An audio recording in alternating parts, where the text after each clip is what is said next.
আসসালামু আলাইকুম। আমার বলার কোনো ভাষা নেই, কিভাবে শুরু করব সেটা বুঝতে পারছি না। আমার মতো সারা দেশের লোক আজকে হতবাক। এরকম একটা কাণ্ড হতে পারে আমরা কেউ কল্পনা করিনি, কারো ধারণার মধ্যে ছিল না। কিন্তু এই অবিশ্বাস্য জিনিস আমাদেরকে হঠাৎ করে গ্রহণ করতে হয়েছে। মাইলস্টোন স্কুল অ্যান্ড কলেজের যে দুর্ঘটনা, প্রশিক্ষণ বিমান বিধ্বস্ত হয়ে এই কচি শিশুদের উপরে ঝাঁপিয়ে পড়ল, আগুনে পুড়ে মরল। মা বাপদের আমরা কি জবাব দেব? কি বলবো তাদেরকে? আমরা নিজেদেরকে তো জবাব দিতে পারছি না। অজানা শিশুদের মুখ সবার চোখে ভেসে উঠছে। সারা জাতি হতভম্ব, বাক্রুদ্ধ,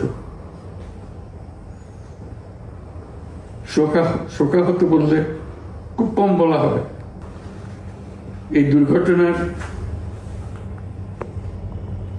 রেশ এখনো কাটেনি। এখনো লাশ আসছে হাসপাতালে,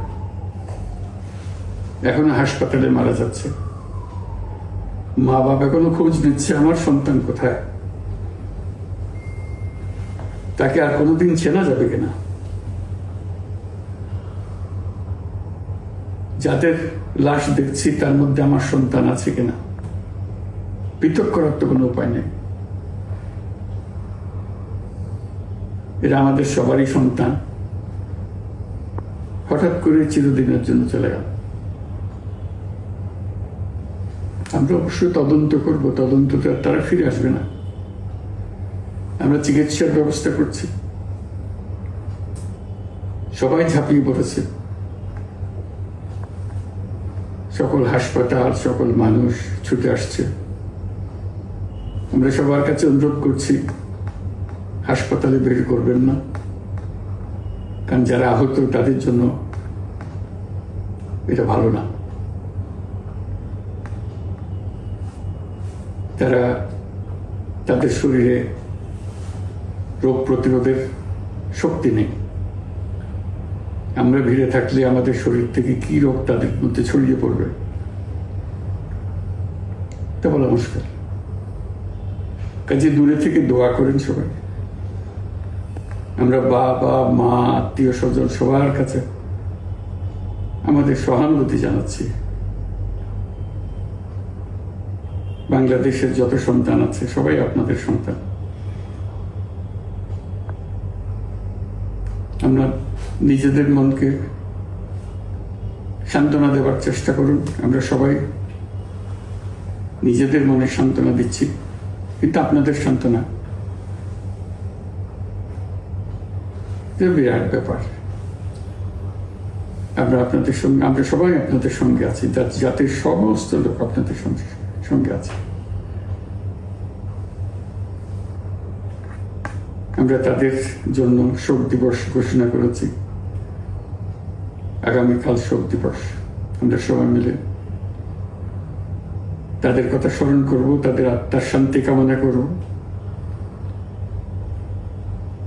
আজকে থেকে সবাই তাদের আত্মার জন্য, তাদের রুহের জন্য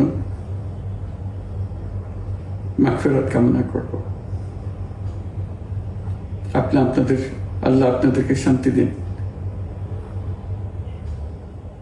আমাদের জাতির সবাইকে, যারা এই দুর্ঘটনায় বিধ্বস্ত,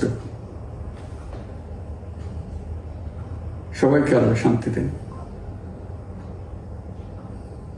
তাদের জন্য দেশবাসী সবাই আমরা দোয়া করছি। আল্লাহ এই শিশুদের জান্নাতবাসী করে। খুদা হাফেজ।